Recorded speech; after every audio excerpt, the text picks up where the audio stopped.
couple of years, but we've just started here about a year, but we just registered recently. So this is a platform where we just helping women in any ways we can. We don't have like, we'll deal only with abuse or anything, nothing specific, but we just try and provide any support.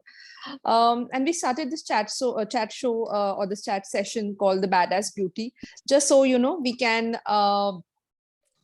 give a platform to women like you, plus also inspire others, who are looking up to you all.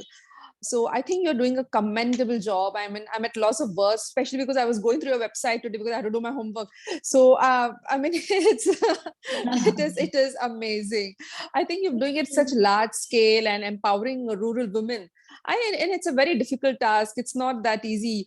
I try and motivate my own maids in the house, and I find it so difficult so difficult to gain their trust. Ki, Baba, I'll help you in some way too.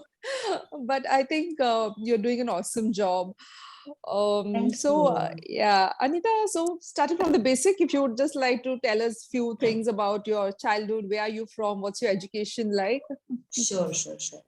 So, Amita Deshpande, I grew up in a place called Silvassa. That's a capital of Dadra Nagar Haveli, Right. territory on the western coast of India, Right. on the border of Gujarat and Maharashtra. So I grew up there, a very beautiful and very natural place, though it was also under commercialization, as all the places are when I was growing up. And there were a lot of influences on me of the place, because first of all, it's a very diverse area, very cosmopolitan crowd because of the industries and the government organizations, the union territory. But there was another side to it, which was a very, very different angle, which was the tribal area.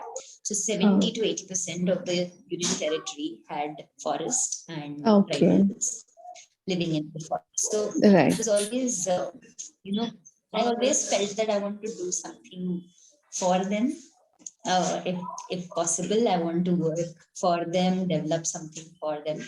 So that's what I always felt, but I didn't know what. And I grew up there. I started working. I started studying while in school. I also found out that, plastic, which we are using, all of us, and had started using more and more, is non-degradable. It doesn't degrade. It takes 1,000 years to degrade. And it is also non-recyclable. So that question came to me. If it is so, then why are we using it? A child in me obviously asked that question. And I kept asking that question to others as well. And I took part in some, conferences. There was a waste management topic on waste management seminar. I did a lot of research. I took part in that. I gave a presentation on solid waste management. And this was, I think, in 1996 or something. And that time I did a lot of research. There was no internet. So I went and read books and spoke to a lot of people, to government employees and people who have been in this sector. And I realized that this has to change. And how can I be part of that change? So that particular session went, but after that, that gave a lot of imprint in my own brain that I want to change. I want to bring about that change.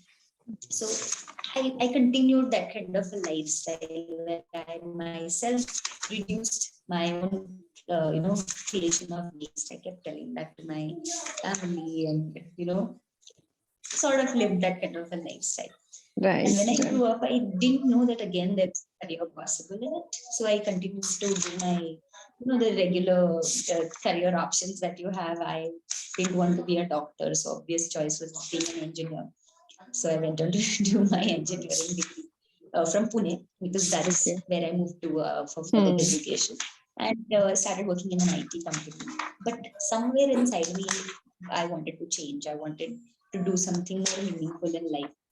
So I decided to take a step back, think what I want to do. For that period, I went to the US for 3 to 4 years. I was there. Where I studied and worked. And there I started working in the corporate social responsibility and sustainability sector. And I learned a lot over there. I worked as a consultant over there. And that's when I finally jumped into the space of sustainable development. That's nice. So you've named your organization as reCharkha. So what is reCharkha. I'm not able to hear you well. I think there's little. Okay. Can you hear me now? Yeah, it is better. It is a little better. Okay. Wait, I'll just take this phone closer. Is there a delay or there is noise? Yeah, around? there is noise and a little bit of delay too. I need to papers. Mic खूप sensitive. Sorry. That's okay. Sorry No about worries. that. No, I'm that's in fine. somebody's office and I am not letting him work in his own office.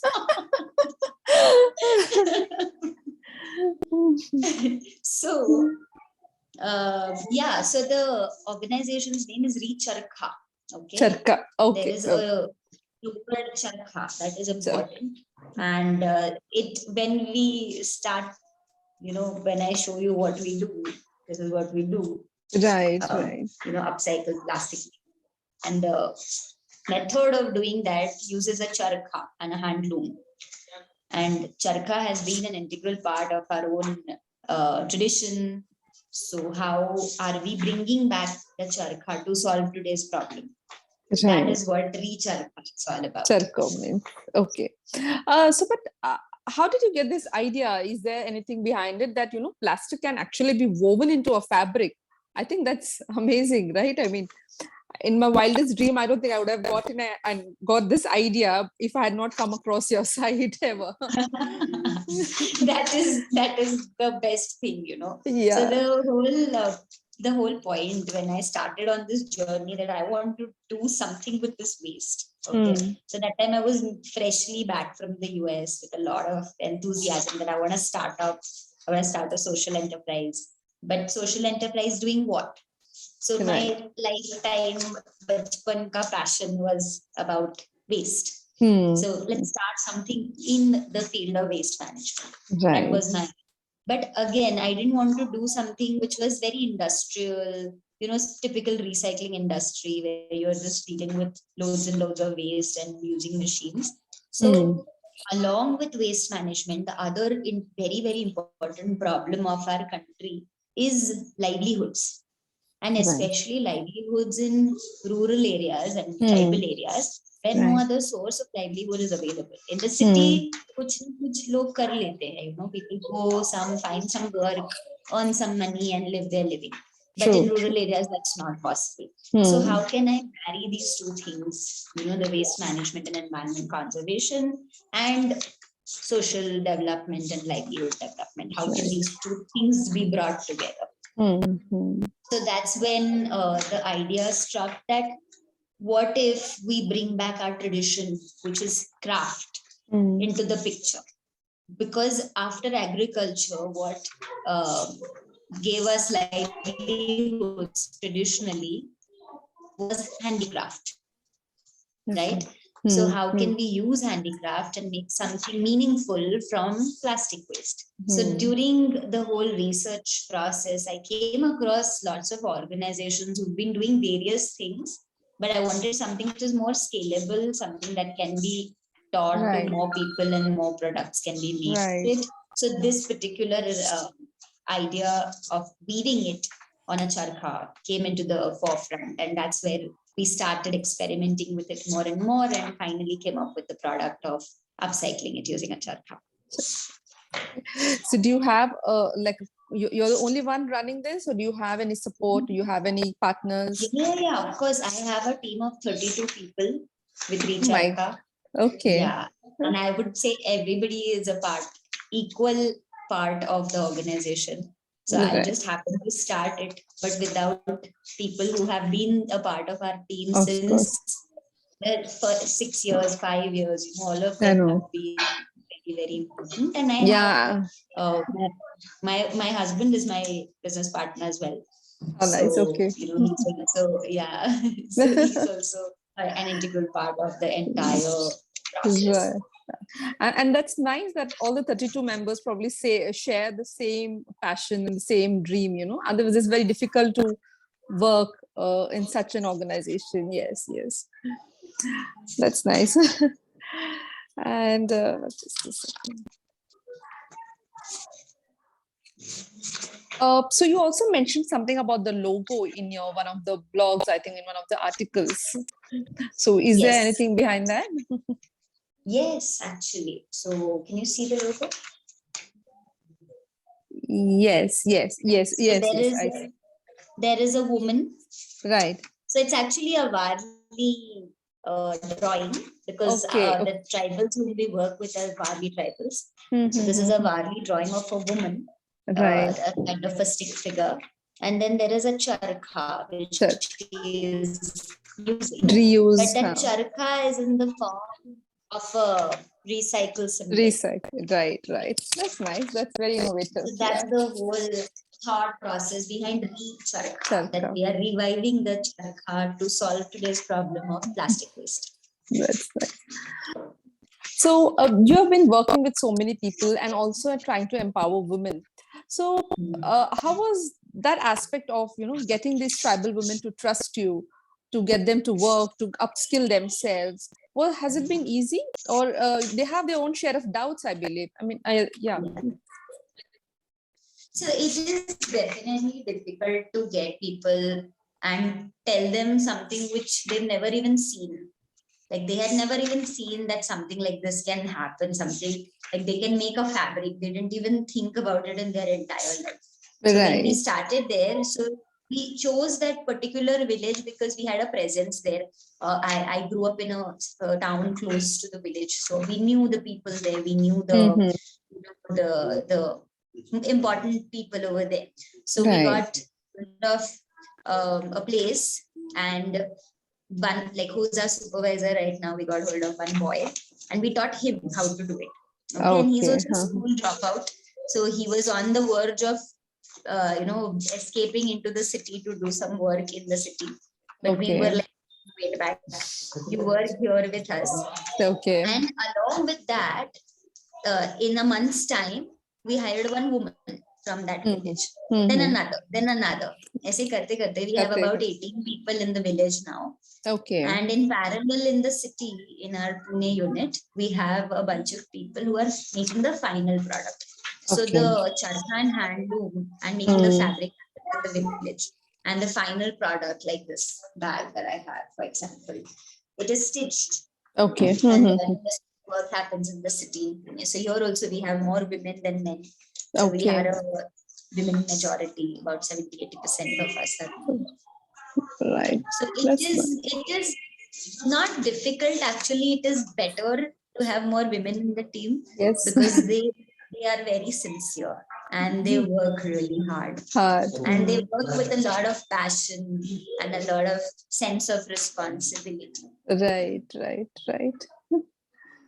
So I also read that you found a difference in the participation or the output in the women from the village, especially the tribal areas, as related to when they were pressed upon to do their work, and as when you let them be. Yeah, you read that blog of mine? Yes, I did. Yeah. So, as in a typical company, everybody starts thinking about efficiency and operational efficiency. How can I get Right. more production out of this person? Because in our case, there's no machine. As in, there is just the machine, which is the charkha and handloom, which is the manual machine. So actually, the efficiency has to be taken out of the person. But when I push her to make more, I am actually the whole reason behind doing.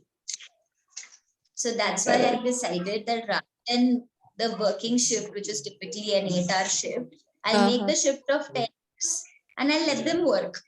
So they are working for 10 hours, but ideally they're working only for 8 hours. Because 2 hours they'll do a chat and time pass, but they enjoy being there. It's like a break where they're coming, they're meeting their friends and they're chit-chatting.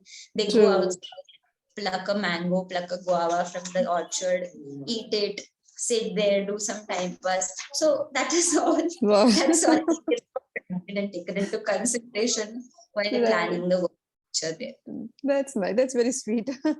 I mean, I can visualize, it's like a nice community of girls or young Yeah. women working together. Yes, Yeah, yes. yeah, yeah, yeah. And then I also don't have to take stress, right? To bring more Right. efficiency out of it. Actually, yes, yes. That's so nice. So, how much time that does it take to, right from sourcing the plastic to getting a final product? For example, it's a tote So, bag or yeah, or yeah, a yeah. laptop So bag. this, Yeah. so this tote takes about 1.5 day to make. One and a Okay. half Okay. to 2 days to make. To make. Uh-huh. In terms of livelihood days, as in days of Okay. livelihood or man days or woman days. Right. So Right. if one person was to do everything, sourcing 50 plastic bags, because a bag like this takes 50 plastic bags to make. So 50 50 bags. plastic bags. Sourcing them, cleaning them, washing them, sanitizing them, drying them, sorting them to different colors, using the scissors to cut them, using the charkha and then finally stitching Right. on the. All this takes from 1.5 to 2 days. So To that's why do. it's a very important point to make, that it is a craft. There's a lot of effort behind making the product.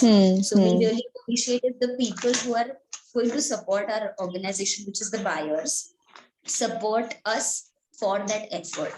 And Right. obviously for the design, because it's a damn good product. I know. Yes. A very, Yes. very fancy product. I have like this little clutch also, which is a very nice body I clutch. know. So Definitely. all these Yes. products are made with a lot of hard work. They are not machine made, they are handmade.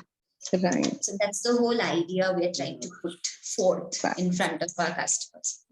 And this is washable, I believe, because it's Yes. plastic. Yeah. Yeah, it's washable. Yeah, it's washable. That's nice. So I think your organization, it's doing two things simultaneously, right? It's recycling and as well as providing empowering women, tribal women and rural women. That's very nice. Amita, sorry, would you have any message for the ladies, women who are watching this show? Totally. So see, it's always said that woman is the heart of the home, and woman is also the heart of the organization where she works or belongs, because she herself is putting her heart into everything. So what we are trying to do here is not just making bags out of plastic waste, but we are also trying to give out the message to individuals, be it women or men, that problem of plastic waste is a very huge problem. This particular item is made to last forever, but we are using it for a disposable purpose. Be it a garbage bag, be it a carry bag, be it a wrapper, be it disposable plates, spoons, glasses, whatever we use. Right. If it's going to last forever and we are using it as a disposable in such a high quantity, where is it going to go? The plastic bag or the bin bag that we use, if it's going to last for 1,000 years, do you think we should use it as a disposable? No, you can reuse it. I know. Reuse it for 1,000 years, fine, right? So that is the message I want to give to people, that let's reduce creation of waste in the first place. And I am sure the best of the household who can do this is a woman, because she is the heart of the household. Definitely. Secondly, when we are making choices of buying things from the market, okay, again, it's the woman who makes the choices, okay, because she is again the one who's going to decide what comes inside the house and what doesn't. Now, for that particular purpose, if she makes the right choice and makes the right choice in terms of buying sustainable products, buying recycled products, buying upcycled products, or not buying in it in the first place itself, refusing, reducing is the first step to sustainability. So if that is done, and that is done by the women of the house, I think we will have a better future, because whatever we are doing right now is definitely not leading us to a better future or a better planet. So if we take the steps right now, and the woman has to do that, I feel obviously men also, but women is a decision maker. She is the decision maker of the house. So she has to make certain decisions which will actually drive, because this is for our future generations. Only saving money for our future generations is not going to help. We have to save the planet. Otherwise, there'll be no planet, there'll be only money, which is of no use. True. So Amita, it was lovely talking to you, and thank you so Same much for here. taking out time for us. And Thank you I so much. really, really appreciate your work, and so does our organization and our team members. So Thank you. looking forward to collaborate in some way in the near future. Let's see. I will be in touch. Yeah. Used it. Used it. Yeah. So for our viewers, she's available on social media as reCharkha. Uh, reCharkha, ch- Greeshma. sorry. So So it's please, reCharkha. It's Charkha, yeah, ReCharkha. RKA, yeah, KHA is the charkha. Charkha is the Charkha, yeah, spindle. Okay. right. So charkha is what we use and it is a part of our tradition. So we are Yes, reviving the charkha. That's why recharkha. Charkha, right. So she's available on social media. Please do visit her site and try out her products. They are actually very nice. And thank you so much. Thanks a lot. Yeah. Thank you so much, Thank Greeshma. you. Yeah. Bye. Bye. Okay. Cool. So you're starting the recording also? Yeah, yeah, I will. I will stop the recording. Super.